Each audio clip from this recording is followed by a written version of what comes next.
Sitting down after breakfast and lighting the after-breakfast pipe, he set himself to review the situation. It was, beyond a doubt, not the most agreeable of situations to be in. But in one respect he could see that he had something to be thankful for. He had promised Vera that at that Savoy lunch he would take up once again with his Uncle Bill the matter of his money, this time being very firm and resolute, and but for the addition of Barney to the guest list he would presumably have done so. And had he done so, there was no question what would have happened. Uncle Bill had been in the sort of effervescent high spirits which make a man leap at the opportunity of doing anything to oblige anybody. Asked for the money, he would have had his cheque-book and fountain pen out of his pocket with the swiftness of a conjurer de-rabbiting a top hat. And the last obstacle to union with Vera, only daughter of the late Charles Upshaw, and his wife, Dame Flora Fay, would have been removed. The squeak had been so narrow that, warm though the morning was, a chill passed through Jerry from top hair to bedroom slippers as he thought of it. But his guardian angel had seen to it that Barney should be there, and he was suitably grateful to him. He wished he could find him and slap him on the back and tell him how deeply he appreciated his work.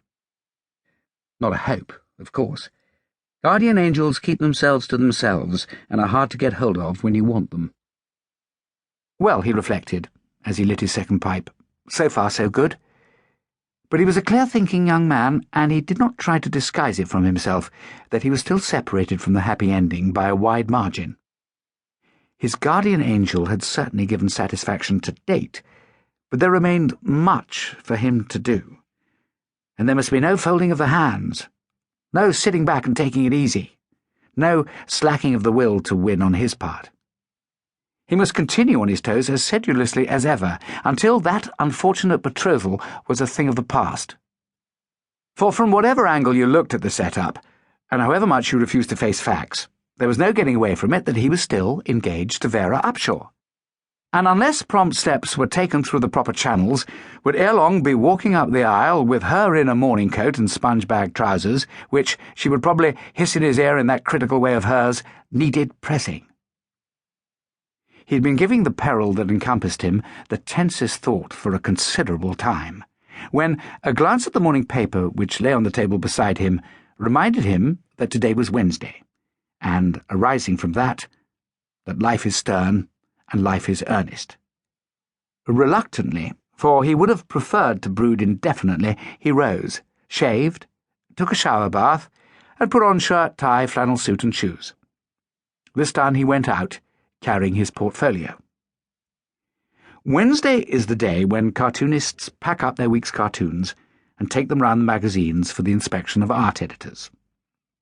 A dozen or so nervous cartoonists would assemble outside the art editor's door and be called in one by a bodiless head which came poking out at intervals, as a rule smoking an evil-smelling cigar. The atmosphere created was much the same as that which prevails in a dentist's waiting room. Generally, on Wednesdays Jerry had to sit in several waiting rooms before making a sale, for art editors, like Queen Victoria, are not easily amused. But today it was as if fate, sympathizing with the difficulties which were casting a shadow over his love life, had very decently decided to do something to cheer him up.